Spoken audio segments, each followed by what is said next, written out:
دو چیزیں ذہنوں میں بٹھا دیں. ایک ہے کہ تاریخ قرآن کتاب عبرت ہے، میں نے عبرت لینی ہے. امیر المومنین نہج البلاغہ میں فرماتے ہیں عقل مند ترین بندے کی نشانی یہ ہے کہ یہ لوگوں کے تجربوں سے، زندگیوں سے کیا لیتا ہے؟ عبرت لیتا ہے. ہمارا ملک ترقی کیوں نہیں کر رہا؟ کیونکہ ہر آنے والا وزیر اعظم پچھلے سے عبرت نہیں لیتا. ہر آنے والا وزیر اعظم پچھلے سے عبرت نہیں لیتا. ہر آنے والا جنرل پچھلے جنرل سے عبرت نہیں لیتا. اگر عبرت لیتے جنرل ضیاء سے، عبرت لیتے مشرف سے کہ ایک اتنی طاقت، لیکن جب جنازہ ان کا پڑھایا جائے تو ان کے بیٹے بھی جنازوں میں شریک نہ ہوں. ہاں، یہ دیکھیں کہ طاقت کے زون میں جب بندہ آتا ہے اس وقت میں نے اللہ کی اطاعت کرنی ہے، کیونکہ طاقت انسان کو فرعون بنا دیتی ہے. طاقت، بدترین نشہ جو ہے نا وہ طاقت کا نشہ ہے، مال کا نہیں، شہرت کا نہیں. بدترین نشہ جو خطرناک ترین نشہ ہے وہ کس کا نشہ ہے؟ طاقت کا نشہ، اختیار کا نشہ ہے. کیونکہ اس نشے میں تکبر آتا ہے، اور جب متکبر بندہ بن جاتا ہے تو اس کو یہ فیل ہوتا ہے کہ گویا میں خدا ہوں، میرے پاس انلمیٹڈ پاور ہے، میں لوگوں کے جان اور مال و ناموس کا کیا ہوں؟ مالک بن چکا ہوں. اور فرمایا سب سے زیادہ سزا بھی اگر خدا کسی کو دیتا ہے اسی تکبر کی وجہ سے خدا سزا دیتا ہے. تو انسان اگر عبرت لے تو بہت سارے اپنے حالات کو سدھار لے. کہ امیر فرماتے ہیں کہ اللہ نے علی کو زندگی تو کم دی، لیکن علی نے سارے انبیاء کی زندگیوں کو پڑھا، اور علی نے یہ محسوس کیا کہ علی نوح کے ساتھ بھی تھا، ابراہیم کے ساتھ بھی تھا، اسماعیل کے ساتھ بھی تھا. تو فرمایا لمبی زندگی پانا کمال نہیں ہے، چھوٹی زندگی میں ہزاروں سالوں کی عبرت میں آنا یہ باعث کمال ہے.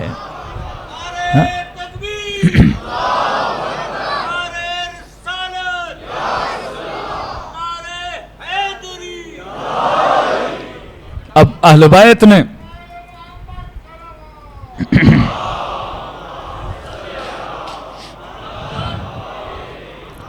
دو چیزیں، اہل بیت نے دین کا ایک خاکہ بنایا، بلکہ تشیع کے لیے انہوں نے ایک روڈ میپ دیا. فرمایا اس روڈ میپ پہ چلو گے ترقی بھی کرو گے، کمالات تک بھی پہنچو گے.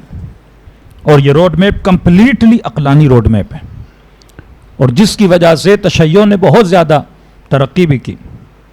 کہ آج پوری مسلمان حکومتوں میں اگر کسی قوم نے ریولیشنل لا کے، یعنی ہتھیار کے زور پہ نہیں، بندوق کے زور پہ نہیں، عوامی تحریک چلا کے اگر کہیں پہ اسلامی حکومت بنائی تو وہ کنہوں نے بنائی؟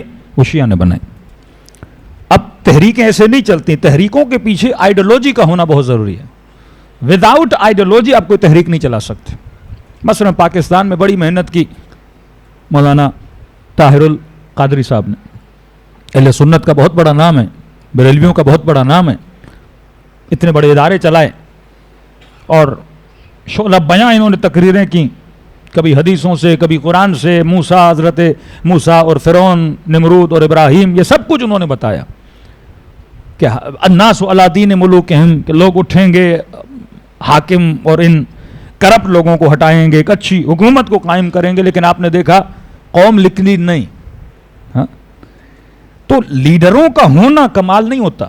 تاریخ میں بہت لیڈر آتے ہیں، سوال یہ ہے کہ عوام اس لیڈر کے اس بات کو اور کانسیپٹ کو پک کرے اور وہ اتنی بیدار ہو جائے کہ وہ جان مال ہر چیز کی قربانی کے لیے کیا ہو جائے؟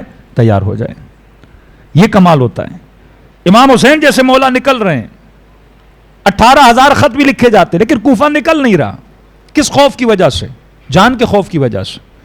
کہ ابن زیاد جیسے منبر پہ بیٹھا، اس نے کہا میں تیار فصلیں دیکھ رہا ہوں جو کٹنے کے لیے تیار ہیں. اشارہ تھا تمہارے سر تیار ہو چکے ہیں، بس اگر حسین ابن علی کی مدد کے لیے جاؤ گے سر کاٹوں گا. یہ گھروں کو جاتے ہیں، بیویوں کو کہتے ہیں ہم جائیں گے، بیویاں کہتی ہے تم جاؤ گے تو ہمارا کیا ہوگا؟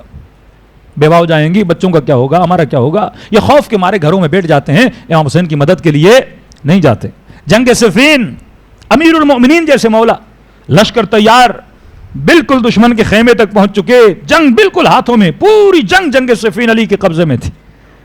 لیکن قرآنوں کو نوکے پہ نیزہ پہ چڑھایا، لا حکم الا اللہ کا نعرہ بلند ہوا، اور وہی لوگ جو علی کے ساتھ علی کی مدد کے لیے آئے تھے وہی تلواریں مولا علی کی گردن پہ آ گئیں. کہ مالک ایک قدم آگے بڑھاؤ گے پیچھے تلواریں علی کی گردن پہ چلی جائیں گی. مسلمان تو تھے، قاری بھی تھے، یعنی مولا کے ساتھ جو لشکر تھا وہ بڑا نمازی لشکر تھا، قاری لشکر تھا، عابد لشکر تھا، کہ اگر لشکر شام اور لشکر امیر المومنین کو آپ کمپیئر کریں گے کہ ادھر عابد ادھر زاہد، اویس قرنی جیسے لوگ، عمار جیسے لوگ، مالک جیسے لوگ، نمازیں پڑھ پڑھ کے جن کے ماتھوں پہ سجدوں کے نشان آ گئے، یہ خوارج کہاں سے نکلے؟ جنگ صفین مولا علی کے لشکر سے نکلے، کہ جب آپ دیکھتے ہیں وہ نہروان ہو، وہ مارقین ہو، وہ قاسطین ہو، کہ مولا فرماتے اتنی تکلیف علی کو مارنے میں کسی کو نہیں ہوئی جتنی خوارج کے ساتھ لڑنے میں ہوئی، کیونکہ علی ان کے ساتھ لڑ رہے ہیں جن کے ماتھوں پہ سجدوں کے نشان ہیں، لیکن بصیرت نہیں ہے، صاحب حکمت نہیں ہے، نمازی ہیں، متقی ہیں، زاہد ہیں، لیکن حق و باطل کی ان کے اندر پہچان نہیں ہے، اور اس قدر یہ ڈوب جاتے ہیں اس اپنے فیض میں کہ امیر المومنین کو بھی قتل کرنے میں کمی نہیں کرتے۔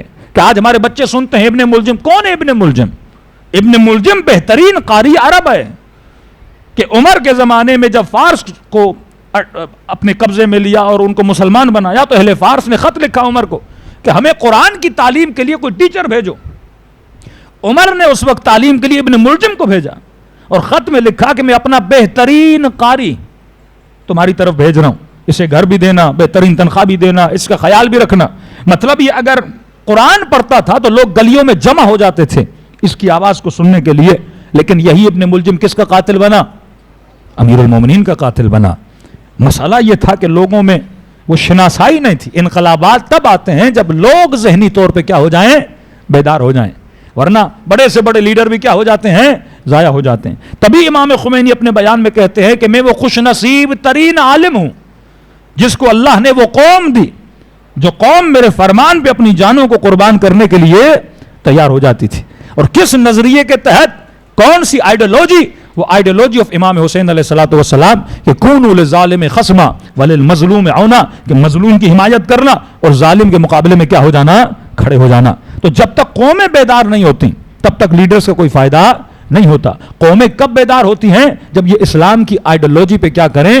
عمل کریں، اور ایمان اتنا پختہ ہو جائے کہ اپنا سب کچھ قربان کرنے کے لیے کیا ہو جائیں؟ تیار ہو جائیں۔ کربلا کیا ہے؟ کربلا قربانی کا نام ہے، کربلا اظہار کا نام ہے، کربلا بقاء دین کا نام ہے۔ میں ہمیشہ کہتا ہوں کتنی قیمت ہوگی اس دین کی جس کے لیے حسین نے سکینہ کو قربان کیا۔ یہ ویلیو آف دین ہے نا، کہ مولا کو پتا ہے بطور امام کہ بہنوں کو لے کے جا رہا ہوں، شہید ہونے کے بعد کیا پتا دشمن کیا کرے۔ امام کے ذہن میں تو آتا ہوگا نا، اگر کوئی علم غیب کا بھی قائل نہ ہو بندہ اندازہ تو لگا سکتا ہے میں جنگ میں جا رہا ہوں، سارے مارے جائیں گے، بہنوں کا کیا ہوگا، بیٹیوں کا کیا ہوگا۔ کہ امام حسین کے ذہن میں یہ خیالات نہیں آئیں گے، امیجنیشن نہیں تھی امام حسین کے ذہن میں، لیکن سب کچھ کر رہے ہیں کس کی بقا کے لیے؟ دین کی بقا کے لیے۔ کس کے بھروسے پہ؟ پتا ہے کہ ایک میرا بیٹا زین العابدین ہے وہ بچے گا، سارے بیٹے شہید ہو گئے، بھائی شہید ہو گئے، بھتیجے شہید ہو گئے، بھانجے شہید ہو گئے۔ کس کے بھروسے پہ؟ یہ قدرت ایمانی ہے، اللہ کے بھروسے پہ۔ ان اللہ مع الصابرین، اللہ کا وعدہ ہے، اصول خداوندی میں کن کا ساتھ دیتا ہوں؟ صبر کرنے والوں کا ساتھ دیتا ہوں۔ اور حسین نے بھروسہ کیا، رب نے اس بھروسے کو امت کو دکھایا کہ جس زمین کو یزید نے حسین کے لیے جنگل بنایا تھا، خدا نے اسی زمین کو آج مومنوں کے لیے جنت بنا دیا ہے۔ 21 ملین لوگ صرف اس 40 پہ کربلا جاتے ہیں، تو کربلا انسان کی بیداری کا نام ہے۔